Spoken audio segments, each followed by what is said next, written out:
Hello everyone, সকলোকে স্বাগতম জনাইছো আমাৰ চেনেলৰ অন্য এটি ভিডিঅ'লৈ। আজি মই বৰা চাউলৰ টোপোলা পিঠাৰ ৰেচিপি এটা আপোনালোকৰ ওচৰলৈ আগবঢ়াইছো। আশা কৰিছো ভিডিঅ'টো চাই আপোনালোকে ভাল পাব। বৰা চাউল এনেকুৱাকৈ বনালে খাবলৈ খুব বেছি ভাল লাগে আৰু খুব সহজতে পটককৈ বনাই ল'ব পাৰি। আশা কৰিছো ভিডিঅ'টো চাই ভাল পাব। এতিয়া পলম নকৰাকৈ বলক ভিডিঅ'টোলৈ আগবাঢ়ো। লৈ ললো এটা নাৰিকল আৰু নাৰিকলখিনি মই ৰুকি লৈছো।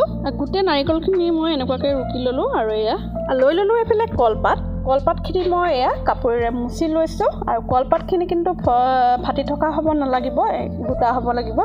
ভালদৰে ধুই মই এয়া মুচি ললো।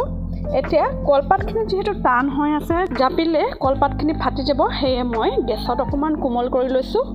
গেছত এনেকুৱাকৈ জুইৰ ওপৰত দি দিলে কোমল হৈ যায়, জাপিবলৈ ভাল হয়। আৰু এয়া পিহনাত মই গুড় অকণমান পিহি লৈছোঁ, যিহেতু মই মিঠাকৈ বনাম বৰা চাউলৰ টোপোলা পিঠা। এইফালে লৈ ল'লোঁ এয়া আধা কেজি বৰা চাউল। এইখিনি মই গোটেই ৰাতি মই তিয়াই থৈছিলোঁ আৰু ৰাতিপুৱা উঠি মই পিঠাখিনি বনাইছোঁ। বৰা চাউলখিনি কোমল হৈ গৈছে। বৰা চাউলখিনি মই ভালদৰে ধুই পেলাই তিয়াই থৈছিলোঁ আৰু ইয়াৰ পৰা পানীখিনি মই পেলাই দিলোঁ। পেলাই ইয়াতে এড কৰি দিছোঁ ৰুকি লোৱা 3 চামুচ নাৰিকল আৰু গুড় দি দিছোঁ মোৰ সোৱাদ অনুসৰি, মোৰ নিজৰ ইচ্ছামতে। আপোনালোকে যদি বেছিকৈ খায় বেছিকৈ দিব আৰু যদি কমকৈ খায় মিঠা তেন্তে গুড় কমকৈ দি ল'ব। আৰু লগতে এড কৰি দিছোঁ ইয়াত 3 চামুচ পাউডাৰ গাখীৰ। গাখীৰখিনি দি মই এতিয়া এইখিনি ভালদৰে মিক্স কৰি ল'ম। গুড়, নাৰিকল আৰু গাখীৰখিনি মই বৰা চাউলৰ লগত ভালদৰে মিক্স কৰি লৈছোঁ। আৰু এই বৰা চাউলখিনি দেখিছেনে শুকান হৈ আছে এতিয়া, যিহেতু মই পানীৰ পৰা উঠাই লৈছিলোঁ। শুকানকৈ বনালে নহ'ব, অকণমান পানী হৈ থাকিব লাগিব। সেয়ে মই ইয়াত পানী এড নকৰোঁ, ইয়াত এড কৰিম মই অকণমান গাখীৰ।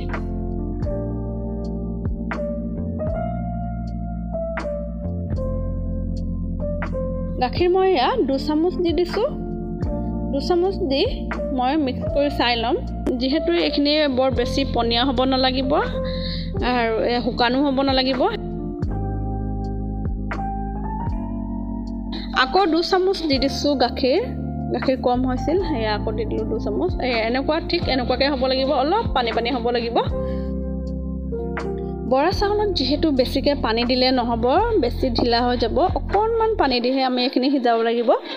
সেয়া মই ইয়াত মাত্ৰ 4 চামুচে লিকুইড গাখীৰ ইউজ কৰিছোঁ। এতিয়া মই যি পুৰি লৈছিলোঁ কলপাতখিনি, তাতে মই এখন কলপাত লৈ ইয়াতে মই 2 চামুচ বৰা চাউল দি দিছোঁ আৰু এইখিনি চামুচেৰে ভালদৰে মই অলপ মেলি ল'লোঁ।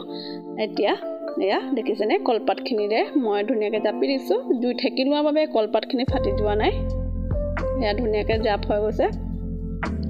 এতিয়া মই এয়া টোপোলাটো ধুনীয়াকৈ বান্ধি লৈছোঁ আৰু এই ৰছীটো মই কলপাতৰ ঠাৰিৰ পৰাই উলিয়াই লৈছিলোঁ। এটা টোপোলা ৰেডি হৈ গ'ল। এতিয়া মই আনটো টোপোলাও কেনেকুৱাকৈ বান্ধিছোঁ দেখুৱাই দিছোঁ আপোনালোকক, নজনাসকলৰ বাবে সুবিধা হ'ব। এয়া 2 চামুচ কলপাতত মই বৰা চাউলখিনি দি ল'লোঁ আৰু চামুচেৰে মই এয়া ধুনীয়াকৈ অলপ ছেটিং কৰি লৈছোঁ। এতিয়া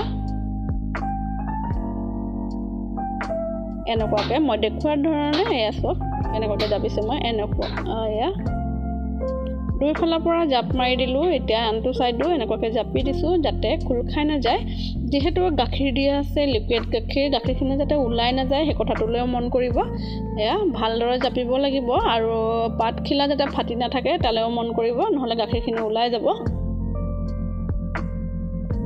অকণমান চাউলখিনি তিতা থাকিলে হ'ল, শুকান হ'লে নহ'ব। অলপ তিতা থাকিলেহে চাউলখিনি ধুনীয়াকৈ সিজি আহিব, নহ'লে চাউল হৈ থাকিব বৰা চাউলখিনি।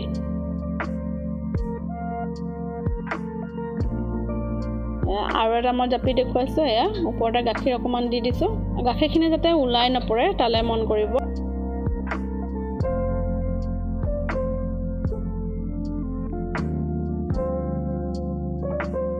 গোটেই টোপোলাখিনি মোৰ বনাই হৈ গ'ল।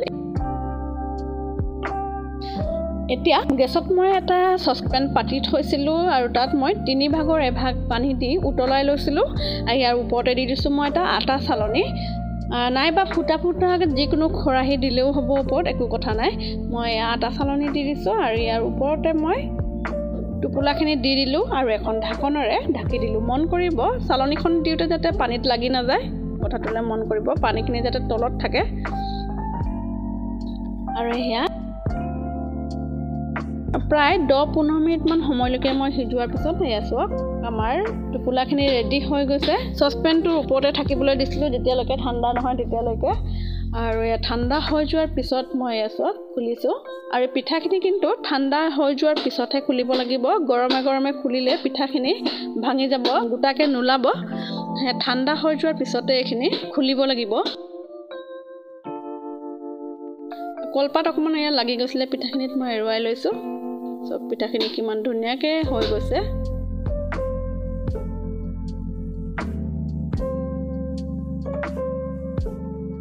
এয়া চাওক এটা পিঠা উলিয়াই আপোনালোকক দেখুৱালোঁ। আৰু এই পিঠাবিধ যদি আপোনালোকে এতিয়ালৈকে ট্ৰাই কৰা নাই, ট্ৰাই কৰিব। আৰু যিসকলে ট্ৰাই কৰিছে তেওঁলোকে জানিব খাবলৈ বহুত বেছি ভাল লাগে। যিসকল ভিউৱাৰ্ছে এতিয়ালৈকে মোৰ আছামিজ পাকঘৰ চেনেলটো ছাবস্ক্ৰাইব কৰি লোৱা নাই, প্লিজ ছাবস্ক্ৰাইব কৰিব। আৰু যদি ফেচবুকৰ পৰা চাই আছে তেন্তে মোৰ ফেচবুক পেজটো ফ'ল' কৰি ল'ব। এই পিঠাবিধ মই মিঠাকৈ বনাইছোঁ আৰু অকল নিমখ আৰু নাৰিকলেৰে সানি তেনেকুৱাকৈও বনাব পাৰি।